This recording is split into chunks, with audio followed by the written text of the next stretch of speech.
Hi, I'm Shauna Unger, co-founder of Allen & Unger. And I'm April Allen. I'm the other co-founder of Allen & Unger. And we are passionate about helping leaders and teams navigate and perform effectively in a world of growing change and difference, which is why we're here today to talk to you about why a new leadership approach is needed. And so one of the key things that we wanted to share today is around the fact that old leadership styles really are not effective in today's world. What we see is that there's innovation and strategy and a variety of things that are put into products or delivery systems. And yet when it comes to people and people management, leadership strategies, many times it's just taking out the old ways of doing things that are now ineffective. Yeah, they're antiquated. To be more blunt, they just don't really work with this new generation coming into the workforce. And for some people, that is hard to reckon with and reconcile. They're just like, no, this is how it's always been, or this is what drove me. And a lot of times we find ourselves having those conversations around the new generations that are coming in the workforce and their values versus the baby boomers' values, frankly. Yeah, and we see over and over again, I think, that what worked for a baby boomer generation where, things didn't need to be explicitly expressed or talked about are not necessarily effective for the incumbent generations that we're seeing in the workforce. And we're seeing in many ways, individuals that are in these executive roles that maybe are in that generation that, one, maybe don't want to give up their position, and two, don't want to give up their style of doing things. And yet we see over and over again that it's exacerbating the workforce and it's not really leveraging the talent that they have. It's not getting the best out of their people in the way that they really could. And again, we see innovations, whether it's in AI, different technology, but when people think about leading people, they go back to these old structures that just don't work. And so we're really seeking to have leaders think about innovation, think about leading in a different way when it comes to leading their staff, leading their people, how they even embody leadership. Yeah, you always say leadership's a contact sport. And that is one of my favorite sayings of yours because it's like it helps you think of football or even basketball. Well, although we shouldn't really be, but I hear you saying. You know what I'm saying? Though, leadership is a contact sport. Let's even think of the coach that's leading a football team. They still have contact. Very few coaches, if you look on the sidelines, are like, don't touch their guy, their quarterback, their running back. Don't get close to them and say, this is how we're going to run this play. Or what do you think about this play? Do you think? So it's still a contact sport, right? And so a lot of leaders from that old school generations, they don't want to have contact. They're like, you go figure it out. You got it. Just put your head down and do your work. And that does not work. I have not seen that work in any of our clients or any across generations of the work that I've done or been a part of or companies I've been a part of.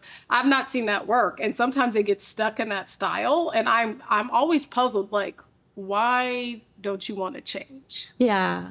I think you and I see a dynamic too, where it used to be when somebody who was a technical expert got promoted, you could still kind of make that work. Maybe they were really good within a technical engineering space, or I worked in healthcare forever. And so somebody who was a strong clinician would get promoted into leadership. You see that a lot. I mean, I worked in Silicon Valley for quite a bit of time, and you would see folks that had subject matter expertise that would go, okay, I have this great wealth of knowledge in the engineering space usually, and but I'm not great at managing people. And so I always had a great respect for organizations that had a subject matter expert track. So when you have that 2-track system, which is something that we both believe in strongly, but I really believe in that strongly, of saying, hey, everybody can't lead people.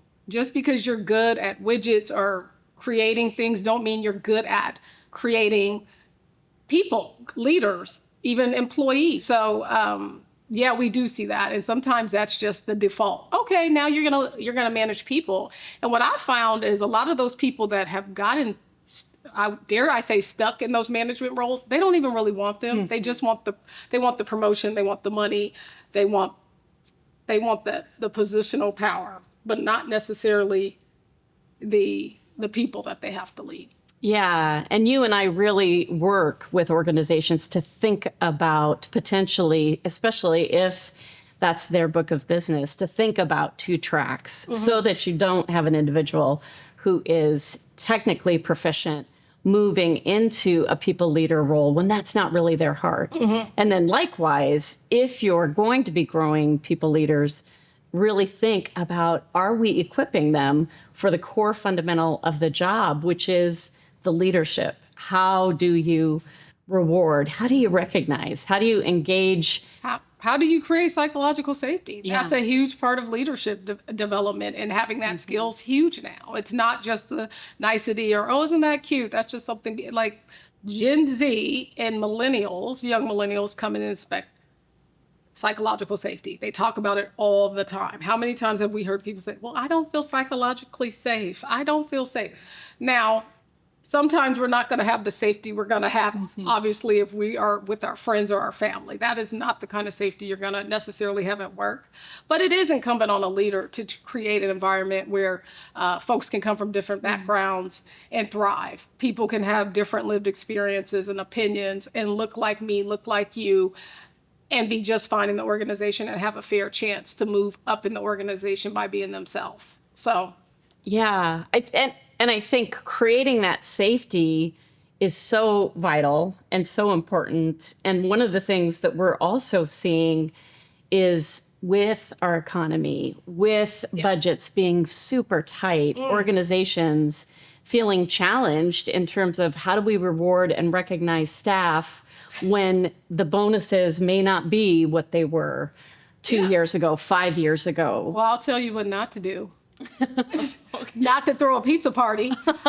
So I have to say, one of my dear friends who's an executive at a major organization said, you need to help folks not think pizza parties are the way to go when we are grown folks who can afford our own pizza and Taco Tuesday and everything else. They're like, no. Yeah. And what we were talking about, I was talking about with her was, sponsorship opportunities, because there are still folks that are, especially in that millennial group, that are like, hey, I'm willing to stick with the company. That Gen X millennial group, I'm willing to stick with the company. I'm willing not to get as much pay that I could go out and get somewhere else once we get through this economic downturn. But I need to see that you're also investing in me and believe in me. So talk about, what do you mean when you say sponsorship? If somebody's like, what is a sponsorship within an organization? Practically speaking, some of the sponsorships look like, and some that we've helped implement it, but I've even helped implement it in other organizations,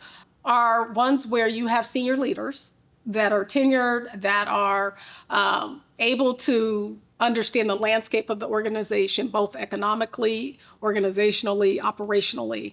And they're able to take somebody who's a younger talent and say, hey, I see that you have something to offer us, right? It's not just about what we're offering you, but you have something to offer us.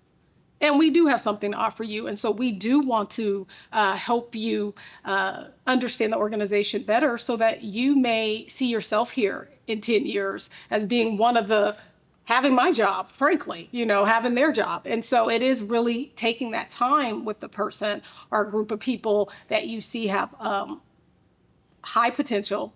They're good at their jobs. They're offering something unique in the organization, and taking time to help them understand the business better, and taking time to just offer some level of mentorship.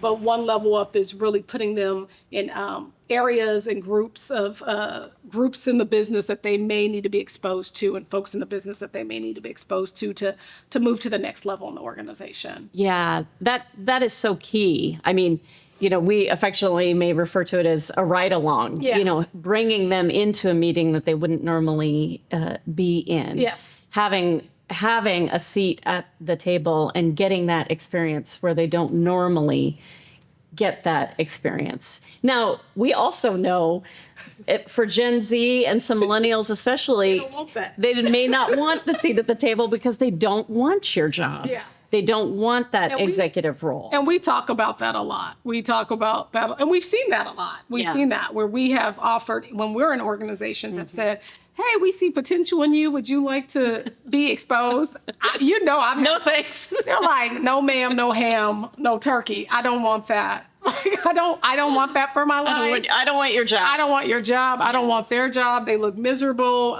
That's not what I want. So, there is definitely that in the workspace in place now where there are folks that are like, I don't want to be here. I don't want to rise to the cream of the crop.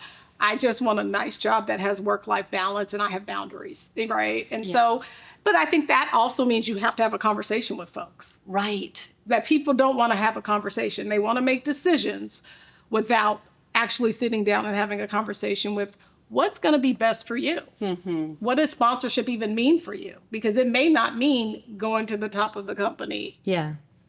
And that's, I think, the piece that we see. You and I are really passionate about, well, and the research bears it out as well, that difference of perspective, lens, lived experience, identity, those really do bring innovation and better performance for organizations. And the world is growing more and more different, which is good news.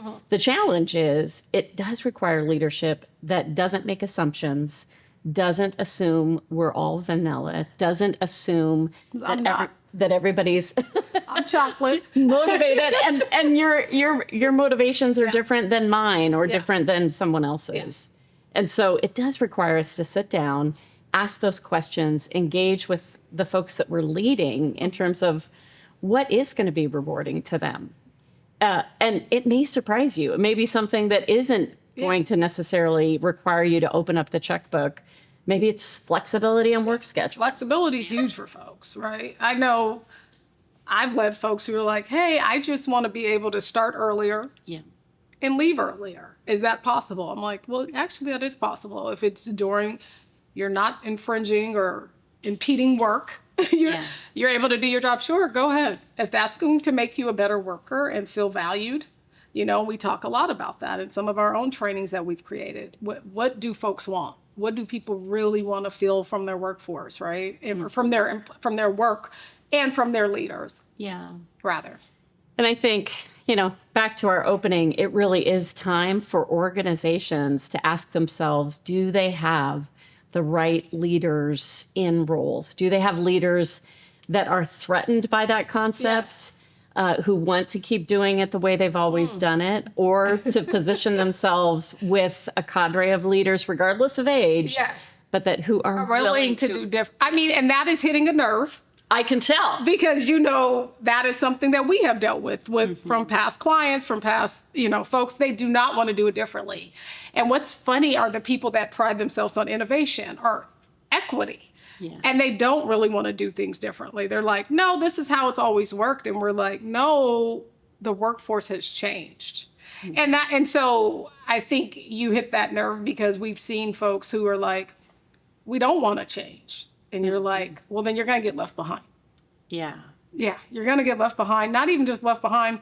The lawyer hat's going to go on. You might get sued because there's some things that you do have to do differently than you were doing before. So, and the good news is people still have a desire to perform, do a good job. Mm-hmm. It's just a matter of getting leaders in place who know how to create belonging and bring out the best in their staff. Yeah.